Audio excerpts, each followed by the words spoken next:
ဘုံများတပည့်တော်လောကကြီးကိုစိတ်ပြက်လွန်းလို့ဘာမှမလုပ်ချင်မကန်ချင်ဖြစ်နေပါလေဗျာဘုံရဲ့ဆုံးမစကားမိန့်ကြားပေးတော်မူပါဗျာဥတ္တမတယ်ဗျာတဲ့လောကကြီးကိုစိတ်ပြက်လွန်းပြီးတော့ဘာမှမလုပ်ချင်မကန်ချင်အောင်ဖြစ်နေတယ်ဒါကတော့အခုလိုခေတ်ဆိုးကာလဆိုကြီးမှာလူတွေတော်တော်များများဖြစ်ကြမယ်ဒီနေရာမှာတတိထားမှာကဒီကံမတွေအနေနဲ့တရားနဲ့စိတ်ပြက်တာလားဒေါမနတနဲ့စိတ်ပြက်တာလားထခွဲရမယ်နော်ဘာနဲ့စိတ်ပြက်တာလားလေတရားနဲ့စိတ်ပြက်တာလားဒေါမနတနဲ့စိတ်ပြက်တာလားအဲ့ဒါရောနေတတ်တယ်နော်အေးရတချို့ကအစင်မပြေတာတွေကြုံမှများတော့စိတ်တန်ရာရတရားကိုမှတရားသဘောလေးလည်းမတော့တစ်ခေါက်တီးခေါက်မိတဲ့အခါကြတော့အဲ့လိုမျိုးကြောင့်အမှန်ကဒေါမနတဝမ်းနေတယ်အားငယ်တယ်စိတ်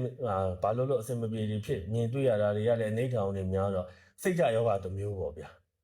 စိတ်ကြယောဂတစ်မျိုးဖြစ်လာတယ်ပြီးတော့ကျန်းမာရေးမှာလည်းသူ့ရဲ့ဟော်မုန်းတွေမညီမျှတာတွေဖြစ်လာမယ်အိပ်ရေးတွေပြတ်လာမယ်သူ့ရဲ့အတွေးခေါ်တွေကချော့လာတာပေါ့စိတ်ကြယောဂတစ်မျိုးဒီလိုကိလေသာကြောင့်စိတ်ကြယောဂဒီခန္ဓာကိုယ်ရဲ့ဟော်မုန်းပြောင်းလဲတွေကြောင့်အစတည်းဖြစ်ဒီလိုမျိုးတွေကြောင့်စိတ်ပိုင်းဆိုင်ရာတွေရုပ်ပိုင်းဆိုင်ရာတွေအားနည်းမှုတွေကြောင့်စိတ်ပြတ်တာလည်းရှိတယ်ဟုတ်ပြီနော်တရားနဲ့တန်ဝင်ကနဲ့စိတ်ပြတ်တာလည်းရှိတယ်အဲ့ဒီနှစ်ခုကိုကွဲဖို့တော့လိုတယ်တော်တော်များများကရောနေတယ်အဲ့ဒါကိုပဲတရားတချို့ကြောင့်လည်းတကယ်တန်ဝင်ကနဲ့စိတ်ပြတ်တာတန်ဝင်ကနဲ့လောကကြီးကိုစိတ်ပြတ်တာတန်ဝင်ကနဲ့စိတ်ပြတ်တာဆိုတော့ကောင်းတယ်ဒေါမနတနဲ့စိတ်ပြတ်တာကြတော့အဲ့ဒါဒေါသတစ်မျိုးပဲမကောင်းဘူးအဲ့ဒါစိတ်ကြယောဂတစ်မျိုးပဲကိုယ့်ရဲ့စိတ်ရဲ့ပြက်ချင်းတည်လောကကြီးကိုစိတ်ပြတ်တယ်ဆိုတာဘလို့ပုံစံနဲ့ပြတ်တာလဲ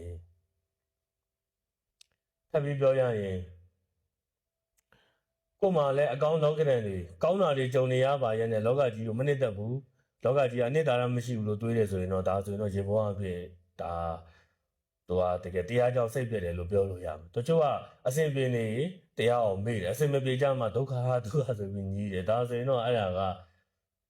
မရတဝကနဲ့စိတ်ပြည့်ခြင်းတော့မဟုတ်တော့ဘူးနော်အဲ့လိုလေးဒါရေဘောအပြင်တော့ဒါအချမ်းမင်းလေးတော့ခွဲလို့တော့ရတယ်ဒီထက်တော့အဆင့်မြင့်ဒီထက်တိမ်မွေ့နဲ့ဒါဆင်ကျင်မယ်ဆိုရင်တော့အတိတ်တွေတော့အများကြီးဖြစ်သွားလိမ့်မယ်အဲဒါဆိုတော့ကိုယ့်ရဲ့စိတ်ပြက်ခြင်းကိုပြန်သုံးသပ်ပါမိမိစိတ်ပြက်တာကတန်ဝေကနဲ့စိတ်ပြက်တာပဲဖြစ်ပလိစေဒေါမနတနဲ့ဒေါသစိတ်ကြောင့်စိတ်ပြက်ခြင်းမဖြစ်စေနဲ့အစင်မပြေတာနဲ့စိတ်တွေညစ်စိတ်သက်ကြတာနေပြီးတော့ကိုတန်ဝေကနဲ့ရောသွားတတ်တယ်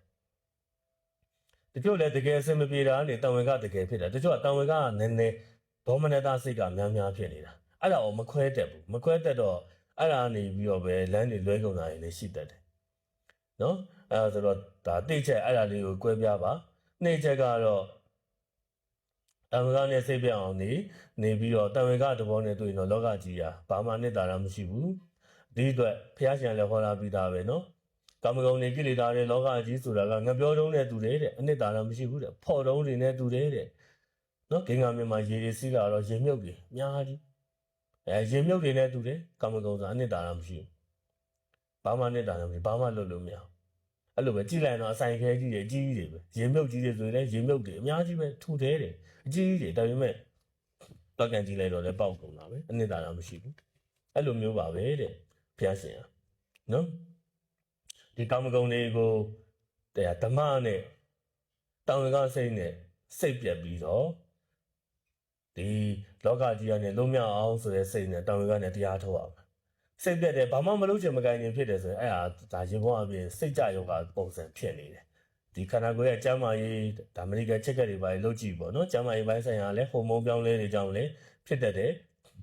ကိုယ့်ရဲ့နှလုံးသွင်းစိတ်သက်ပိုင်းဆိုင်ရာရုပ်ကျန်းမာရေးစိတ်ပိုင်းဆိုင်ရာအဲ့လိုလိုအပ်ချက်တွေကြောင့်ဖြစ်ပုံများတယ်တောင်ဝေကရတယ်အမှန်ဖြစ်ရမှာကဖြစ်တင်တာကတော့လေတောင်ဝေကရမယ်လောကကြီးကိုစိတ်ပြက်တယ်ဒါအတွက်လှုပ်တဲ့လှုပ်ကြိုက်တယ်ဒါနသီလဘာဝနာပူဖိလို့အောင်